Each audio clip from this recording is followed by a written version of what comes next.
বাংলাদেশের সবাই ডাক্তার, এই চিন্তা ভাবনা থেকে এখনই আমাদের বের হয়ে আসতে হবে। আমাদের এই চিন্তা ভাবনার জন্যই যারা অবৈধ ডাক্তার, যারা ভুয়া ডাক্তার এবং যারা অবৈধভাবে নামের পাশে ডাক্তার লিখে গ্রামীণ জনপদের সাধারণ সহজ সরল মানুষদের সাথে প্রতারণা করে অপচিকিৎসা দিয়ে গেছে। যার কারণে দেখা যাচ্ছে মানুষের দীর্ঘস্থায়ী ক্ষতি হচ্ছে, ভুল চিকিৎসা হচ্ছে এবং ভুল ওষুধ প্রয়োগ হচ্ছে। যার কারণে দেখা যাচ্ছে আপনার যে রোগটা ১ সপ্তাহে বা ১০ দিনে ভালো হওয়ার কথা ছিল, সেই রোগটা ভালো না হয়ে উল্টো সেই রোগের প্রকোপ, সেই রোগের ভয়াবহতা আরও বেশি বৃদ্ধি পাচ্ছে। তখন আপনার কি হলো? যে আপনি শারীরিকভাবে ক্ষতিগ্রস্ত হলেন, মানসিকভাবে ক্ষতিগ্রস্ত হলেন, আপনি আর্থিকভাবে ক্ষতিগ্রস্ত হলেন। আমাদের দেশে এক প্রকার চিকিৎসা সহকারী রয়েছে, যাদেরকে ডিএমএফ বলা হয়, ডিপ্লোমা ইন মেডিকেল ফ্যাকাল্টি। তারা নিজেদেরকে ডাক্তার হিসেবে সমাজে সবার সাথে দাবি করে এবং গ্রামীণ অঞ্চলে, উপজেলা পর্যায়ে সেখানে সহজ সরল মানুষের সাথে তারা প্রতারণা করে মানুষদেরকে অপকর্ম সাথে তারা জড়িত এবং সেখানে তারা অপকর্ম করে মানুষদেরকে ভুল চিকিৎসা দিচ্ছে, ভুল ওষুধ প্রয়োগ করছে এবং তাদের কর্মপরিধি যা তারা সেটি করছে না। এই ডিএমএফরা তারা কী করছে? অবৈধভাবে নামের পাশে ডাক্তার পদবি লিখছে এবং তারা চেম্বার প্র্যাকটিস করে যাচ্ছে। যেহেতু নামের পাশে সে ডাক্তার লিখছে, গ্রামের সাধারণ মানুষ এটি বোঝার কথা না সে যে ডাক্তার না। তারাও তাকে ডাক্তার মনে করে বিভিন্ন সমস্যায় তাদের শরণাপন্ন হয় এবং তখনই দেখা যায় তারা ভুল চিকিৎসার শিকার হচ্ছে, ভুল ওষুধ প্রয়োগের শিকার হচ্ছে। তখনই দেখা যায় তারা সুস্থ হওয়ার বদলে আরও বেশি অসুস্থ হচ্ছে। তখন এই রোগীগুলা জেলা পর্যায়ের বড় হসপিটালগুলোতে বা যারা প্রকৃত ডাক্তার তাদের শরণাপন্ন হয়ে তখন তাদের ভুল বুঝতে পারে।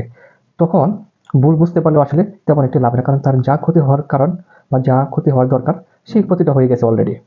তো আমাদেরকে একটা জিনিস বুঝতে হবে যে এই ডিএমএফ দেরকে কেন সৃষ্টি করা হয়েছিল। ডিএমএফ বলতে আসলে বোঝায় মেডিকেল অ্যাসিস্ট্যান্ট, যারা ডাক্তারদের সহকারী হিসেবে কাজ করবে। দেখেন, একটা স্বাস্থ্য ব্যবস্থা বা একটা হসপিটাল হচ্ছে একটা টিম ওয়ার্ক, চিকিৎসা ব্যবস্থা হচ্ছে একটা টিম ওয়ার্ক।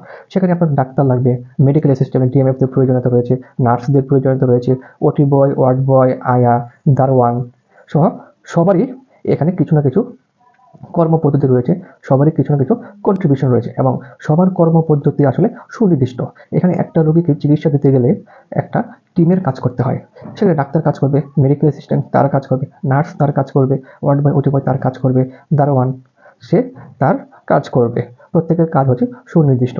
কিন্তু দেখা যাচ্ছে মেডিকেল অ্যাসিস্ট্যান্ট ডাক্তারদের সহকারী হিসেবে যে ডিএমএফদেরকে সৃষ্টি করা হয়েছিল, তারা তাদের সেই কর্মপরিধির ভিতরে কাজ না করে তারা তাদের কর্মপরিধির বাইরে গিয়ে রোগীদের সাথে প্রতারণা করতে নামের পাশে ডাক্তার পদবি বসে ভুল চিকিৎসা দিয়ে যাচ্ছে এবং ভুল ওষুধ প্রয়োগ করছে। এতে দেখা যাচ্ছে রোগীরা দীর্ঘস্থায়ী ক্ষতির সম্মুখীন হচ্ছে। সুতরাং আপনারা যখন ডাক্তার দেখাবেন তখন অবশ্যই এমবিবিএস বা বিডিএস ডিগ্রি রয়েছে কিনা সেটি যাচাই করে নেবেন এবং প্রেসক্রিপশনে বেশিরভাগ ক্ষেত্রে বিএমডিসি রেজিস্ট্রেশন নং লেখা থাকে। আপনারা বিএমডিসির ওয়েবসাইটে গিয়ে সেটি যাচাই করতে পারবেন। ডাক্তার হওয়ার ন্যূনতম যোগ্যতা হলো তার এমবিবিএস অথবা বিডিএস ডিগ্রি অবশ্যই থাকতে হবে। এই এমবিবিএস অথবা বিডিএস ডিগ্রি ব্যতীত বাংলাদেশে কেউ বৈধ ডাক্তার নয় এবং বিএমডিসির আইন ২০১০ সালের আইন অনুসারে কেউ এমবিবিএস বিডিএস ডিগ্রি ব্যতীত নামের পাশে ডাক্তার পদবি লিখতে পারবে না। যদি কেউ নামের পাশে এই অবৈধভাবে ডাক্তার পদবি লিখে অপচিকিৎসা করে বেড়ায়, তাহলে বাংলাদেশের প্রচলিত আইন অনুসারে তার উপর শাস্তি প্রয়োগ করা হবে। এবং আপনারা যদি কোথাও দেখতে পান ডিএমএফ, এলএমএফ ওরা বা হচ্ছে যে পল্লী চিকিৎসক, গ্রাম্য চিকিৎসক যারা ৬ মাস বা ১ বছরের কোর্স করে নামের পাশে ডাক্তার পদবি বসে চিকিৎসা দিচ্ছে, তাদেরকে আইনের আওতায় এনে শাস্তির মুখে দাঁড় করাবেন এবং তাদের কাছে কোনো প্রকার চিকিৎসা সেবা নেওয়া থেকে বিরত থাকবেন। আমি আপনাদেরকে আরেকটি কথা মনে করিয়ে দিতে চাই। এই যে আমি ডিএমএফদের কথা বললাম, যারা মেডস নামক একটা প্রতিষ্ঠান থেকে চিকিৎসা বিজ্ঞানের উপর, প্রাথমিক চিকিৎসা বিজ্ঞানের উপর একটি ট্রেনিং করে বলা যায়, কারণ মেডস হলো মেডিকেল অ্যাসিস্ট্যান্ট ট্রেনিং স্কুল। এখানে তাদের কাজ হলো যে তারা প্রাথমিক চিকিৎসা সেবা প্রদান করবে, ডাক্তারদেরকে তাদের চিকিৎসা সেবার কাজে সহযোগিতা করবে। যেমন একটা রোগী আসলো, সেই রোগীকে রিসিভ করবে এবং সেই রোগীর ব্লাড প্রেশার মাপবে, সেই রোগীর পালস চেক করবে, সেই রোগীর মোটামুটি টুকটাক কিছু জেনারেল এক্সামিনেশনগুলো সে করবে এবং তার আরও কিছু কাজ রয়েছে, মানে কিছু মাইনর সে সার্জারি। যেমন আপনার একটা ফোড়া হলো, সেই ফোড়া সে কাটতে পারবে, তবে এখানেও কিছু বিধিনিষেধ রয়েছে। যেমন আপনার বুকে, মুখে, পিঠে, বগলে, কুচকিতে যদি ফোড়া হয় তাহলে সেই ফোড়ার অপারেশন সে করতে পারবে না। সে অবশ্যই এই রোগীকে এমবিবিএস ডাক্তারের নিকট প্রেরণ করতে বাধ্য।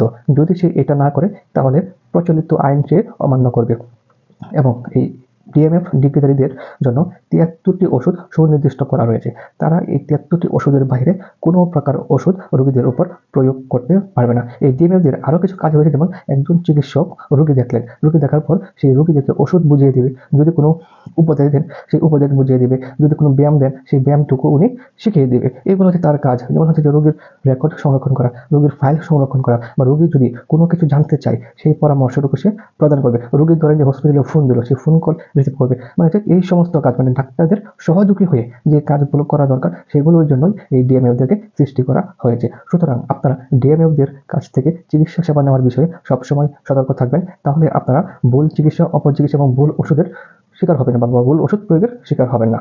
আশা করি আপনারা এই বিষয়টি মাথায় রাখবেন এবং সবসময় মনে রাখবেন, এমবিবিএস অথবা বিডিএস ডিগ্রি ব্যতীত বাংলাদেশে কেউ বৈধ ডাক্তার নয়। যারা নামের পাশে এমবিবিএস বিডিএস ডিগ্রি ব্যতীত ডাক্তার লিখে রোগী দিয়েছে, তারা অবশ্যই প্রতারক। সেই প্রতারকদের হাত থেকে আপনারা দূরে থাকবেন, সতর্ক থাকবেন এবং অন্যদেরকেও সতর্ক করবেন। ধন্যবাদ।